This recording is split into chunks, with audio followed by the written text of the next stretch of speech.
कहानी शुरू होती है एक स्टोरी से, जहाँ बताया जाता है कि जब धरती और स्वर्ग का निर्माण हुआ तो गलती से एक दानव भी पैदा हो गया। इसका नाम था प्रीमोडियम और ये दुनिया का सबसे पहला और सबसे शक्तिशाली दानव था। उसने अपनी शक्तियों के बल पर तीनों लोगों को अपने कब्जे में करने की सोची और कोई भी देवता उसे रोकने में कामयाब नहीं हो पाया। तब बुद्धा ने अपने एक मोंग गोल्डन सिकाड़ा को उसे रोकने भेजा, जिसके अंदर की नाम की एक पावरफुल एनर्जी थी, और सिकाड़ा ने की एनर्जी को यूज करके प्रीमोडियम को हमेशा के लिए पाताल में कैद कर दिया। यहाँ से सीन शिफ्ट होकर प्रेजेंट डे में आता है, जहाँ एक टैंग नाम का मोंक अपने 3 डीमंस के साथ किसी यात्रा पर जा रहा है। तीनों डीमंस में से पहला है सैंडी, जो देखने में एक फिश जैसा है। दूसरा है बाजी, जो आधा पिग और आधा इंसान है। और फाइनली टैंग का सबसे फेवरेट वुकोंग, जो डीमंस का राजा है और लोग प्यार से उसे मंकी किंग बुलाते हैं। रास्ते में उन्हें एक टेम्पल दिखाई देता है और वो लोग कुछ देर के लिए वहाँ आराम करने की सोचते हैं। टेम्पल के केयर टेकर, जो असल में लड़के हैं, उनकी जर्नी के बारे में जानते हैं और टेम्पल में उनका वेलकम करते हैं। वो बताते हैं कि उनके मास्टर किसी जरूरी काम से बाहर गए हैं और तब तक वो यहाँ आराम से रह सकते हैं। टैंग अपनी पूजा करने चला जाता है और बाकी तीनों टेम्पल की खूबसूरती का मजा लेने लगते हैं। यहीं एक जगह बाजी को केयर टेकर की बातें सुनाई पड़ती हैं, जो किसी खास चीज को उनसे छुपाने की बात कर रहे हैं और उसे लगता है कि ये शायद कोई खजाना है। बाजी तुरंत इसकी खबर मंकी किंग को देने जाता है और वो दोनों छुप कर उन केयरटेकर्स का पीछा करते हैं। फिर वो अपना रूप बदलकर एक सीक्रेट जगह आते हैं और देखते हैं कि सामने एक व्हाइट कलर का बहुत बड़ा पेड़ है। वहाँ वो केयरटेकर्स को एक अजीब सा फल तोड़ते हुए देखते हैं और उनके अंदर भी उसे खाने का लालच आ जाता है। केयरटेकर्स के जाने के बाद मंकी किंग किसी तरह एक फल को तोड़ लेता है, लेकिन इससे पहले कि वो उसका मजा ले पाए, वो फल जमीन में कहीं गायब हो जाता है।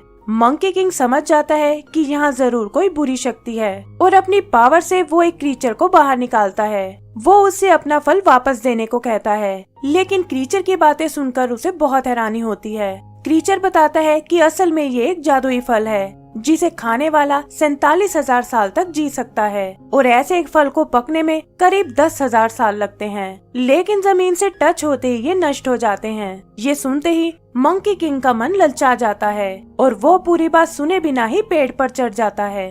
आगे हम उन तीनों को फल खाते हुए देखते हैं, लेकिन इसकी खबर केयरटेकर्स को भी लग जाती है। वो दोनों अपना पेट चेक करने जाते हैं और देखते हैं कि वहाँ से 4 फल गायब हैं। वो उन डीमंस पर चोरी का इल्जाम लगाते हैं और टैंग को भी इस बात का पता चल जाता है।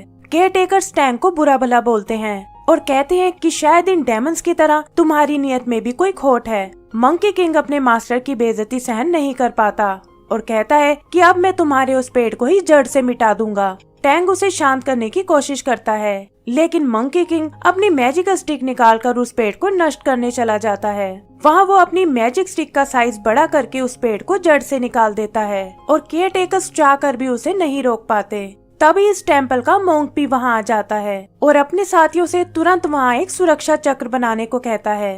टैंग उससे माफी मांगता है, लेकिन मोंक कहता है कि इसकी सजा तो मंकी किंग को भुगतनी पड़ेगी। आगे हम उन दोनों में लड़ाई होते हुए देखते हैं, जहां बाजी और सैंडी भी मंकी किंग का साथ देने जाते हैं। तभी उस सुरक्षा चक्र में दरार आने लगती है और एक भयानक मॉन्स्टर वहां से बाहर निकल आता है। वो मॉन्स्टर टैंग को देखता है और उसे गोल्डन सिकाड़ा समझकर अपने साथ वहां से ले जाता है। मोंक भी ये सब देख लेता है और लड़ाई खत्म करने के लिए तीनों डीमंस को एक शील्ड में कैद कर लेता है। फिर वो उन्हें बताता है कि ये पेड़ की एनर्जी से बना था, जिसने उस प्राचीन दानव प्रीमोडियम को कैद किया हुआ था और अब तुम्हारी गलती की वजह से वो शैतान आजाद हो चुका है। आगे मोंक बताता है कि तुम्हारा मास्टर टैंग असल में सिकाड़ा का 10वां अवतार है और प्रीमोडियम अगले 3 दिनों में उसे मारकर उसकी सारी शक्ति लेने वाला है।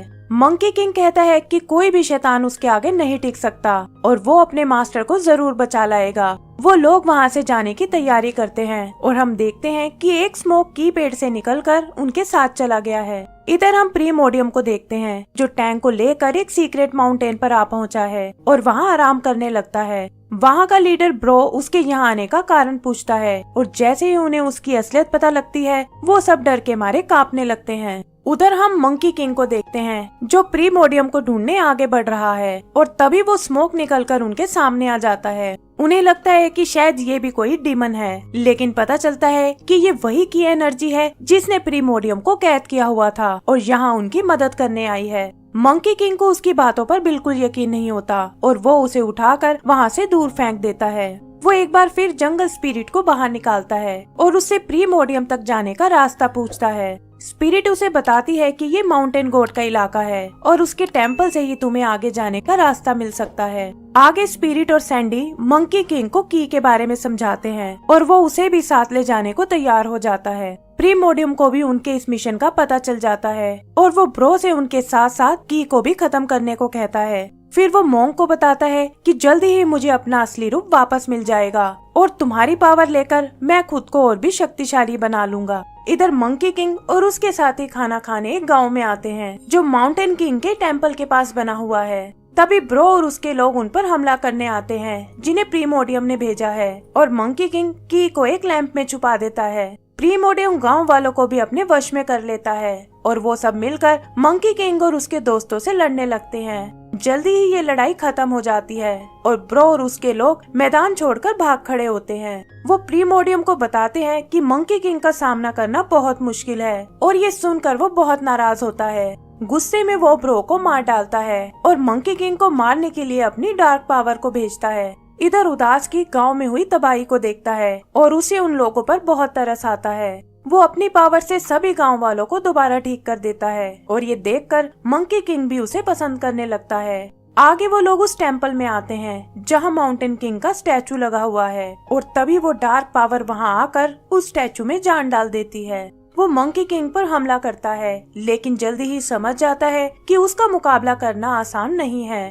तब वो मदद के लिए अपने रकून डॉग को बुलाता है जो हवा से भी तेज है और सैंडी देखता है कि ये सिर्फ तभी मर सकता है जब इसका मुंह बंद कर दिया जाए। मंकी किंग अपने कुछ बाल तोड़कर रकून की तरफ फेंकता है और मुंह बंद होने से वो सिकुड़कर मारा जाता है। तभी स्टैचू से डार्क पावर निकलकर मंकी किंग की तरफ बढ़ती है लेकिन की बीच में आकर उसे नष्ट कर देता है। डार्क पावर के नष्ट होते ही माउंटेन किंग ठीक हो जाता है और मंकी किंग उससे प्रीमोडियम के बारे में पूछता है। वो सब उसके साथ जंगल की ओर जाते हैं जहाँ माउंटेन किंग उन्हें वो जगह दिखाता है जहाँ प्रीमोडियम छुपा हुआ है। जाते हुए वो उन्हें की का ध्यान रखने को कहता है क्योंकि अगर उसने इस फॉर्म में अपनी सारी पावर यूज कर ली तो वो हमेशा के लिए खत्म हो जाएगा। मंकी किंग उसकी बात समझ जाता है और फिर उसके रकून को ठीक करके उसे वापस दे देता है। उधर प्रीमोडियम अलग अलग मॉन्स्टर्स को इकट्ठा करके अपनी एक आर्मी बनाता है और हम देखते हैं कि उसे उसका असली रूप भी वापस मिल गया है।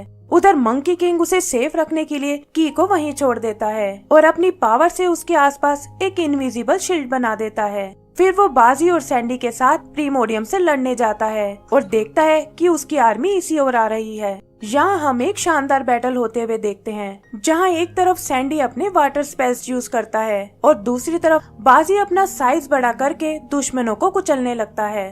मंकी किंग भी अपनी पावर्स और स्टिक के साथ उन मॉन्स्टर्स को कोई मौका नहीं देता और जल्दी ही उनमें से काफी सारे मैदान छोड़कर भाग जाते हैं। बाकी बचे मॉन्स्टर एक साथ मंकी किंग पर हमला करते हैं और वो उनसे निपटने के लिए एक नई पावर यूज करता है। वो अपने कुछ बाल तोड़ता है और वो चेंज होकर मंकी किंग के क्लोन्स में बदल जाते हैं। मॉन्स्टर्स उसकी इस ट्रिक का सामना नहीं कर पाते और ये देखकर प्रीमोडियम को खुद मैदान में आना पड़ता है। मंकी किंग, बाजी और सैंडी तीनों एक साथ मिलकर उस पर हमला करते हैं और एक टाइम पर ऐसा लगता है जैसे वो ये जंग आसानी से जीत जाएंगे। लेकिन तभी प्रीमोडियम फिर खड़ा हो जाता है और एक घायल शेर की तरह उन पर अटैक करने लगता है। वो तीनों इस बार उसकी पावर्स का सामना नहीं कर पाते और प्रीमोडियम उन्हें बुरी तरह घायल कर देता है। इधर की जाग जाता है और देखता है कि वो एक शील्ड में कैद है। तभी वो प्रीमोडियम और मंकी किंग को लड़ते हुए देखता है और शील्ड से बाहर निकलने की कोशिश करता है। वो उसकी मदद करना चाहता है और उसे ऐसे हारते देख उसे बहुत दुख होता है। उधर प्रीमोडियम बाजी और सैंडी को मार डालता है और मंकी किंग चाहकर भी उनकी कोई मदद नहीं कर पाता। फिर प्रीमोडियम की के पास आता है और अपनी पावर से उसकी शील्ड को तोड़ने की कोशिश करता है। मंकी किंग भी उसे बचाने आता है लेकिन वो देखते हैं कि उनकी शील्ड टूट चुकी है। वो की को वहाँ से भागने को कहता है और खुद घायल होने के कारण वहीं गिर जाता है। आगे प्रीमोडियम मास्टर टैंक को भी वहाँ ले आता है और कहता है कि अब उसकी पावर्स छीनने का वक्त आ गया है। फिर वो टैंक के सिर पर हाथ रखता है जिससे उसकी पावर बाहर निकल आती है और प्रीमोडियम उसे निगल जाता है। मास्टर टैंक की बॉडी एनर्जी बनकर उड़ जाती है और ये देखकर मंकी किंग और की को बहुत दुख होता है। कि यहाँ मंकी किंग को अपनी पावर्स देने लगता है, लेकिन वो उसे रोककर वहाँ से भागने को कहता है। प्रीमोडियम को लगता है कि शायद अब मंकी किंग हार मान लेगा, लेकिन वो कहता है कि हारने से पहले मैं मरना पसंद करूंगा। ये सुनकर प्रीमोडियम को गुस्सा आ जाता है और वो उसे और बुरी तरह मारने लगता है। मंकी किंग को इस हालत में देखकर फाइनली की का सब्र टूट जाता है और वो अपनी पूरी ताकत से प्रीमोडियम पर हमला करता है। प्रीमोडियम भी उसका मुकाबला करने जाता है और यहाँ ऐसा लगता है जैसे वो की के वार को नहीं झेल पाएगा, लेकिन तभी वो खुद को बदलने लगता है और कहता है कि अब मेरे पास मास्टर टैंक की भी पावर है। वो अपनी पूरी ताकत लगाता है और उसके इस हमले से की नहीं बच पाता।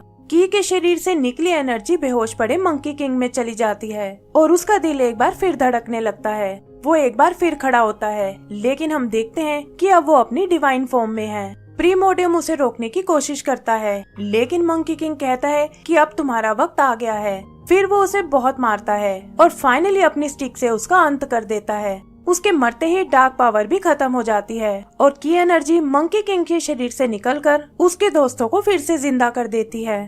वो तीनों अभी भी की और मास्टर टैंक के जाने से बहुत दुखी हैं, लेकिन तभी वो देखते हैं कि मास्टर टैंक भी वापस आ गया है। वो सब उनसे मिलने जाते हैं और मास्टर टैंक प्यार से उनके सिर पर हाथ फेरते हैं। आगे का सीन कुछ टाइम बाद का है, जहाँ एक देवी उसकी ट्री को ठीक करने की कोशिश कर रही है। वो बताती है कि ट्री की मैजिक रूट्स डैमेज हो चुकी है और वो भी उसे ठीक नहीं कर सकती। ये सुनकर मोंक और बाकी लोग परेशान हो जाते हैं और मंकी किंग देवी से ट्री को हील करने का रास्ता पूछता है। तब वो बताती है कि इसे ठीक करने का रास्ता तुम्हारे हाथ में है और जैसे ही मंकी किंग अपने हाथ देखता है, उसे उसमें की एनर्जी का एक पत्ता दिखाई देता है। वो पत्ता उसके हाथ से छूटकर ट्री के पास चला जाता है और वो देवी उसकी मदद से ट्री को फिर से ठीक कर देती है और इसी के साथ हमारी मूवी खत्म हो जाती है। तो दोस्तों, अगर आपको ये मूवी पसंद आई हो तो प्लीज हमें लाइक एंड सब्सक्राइब करना ना भूलें। Thank you.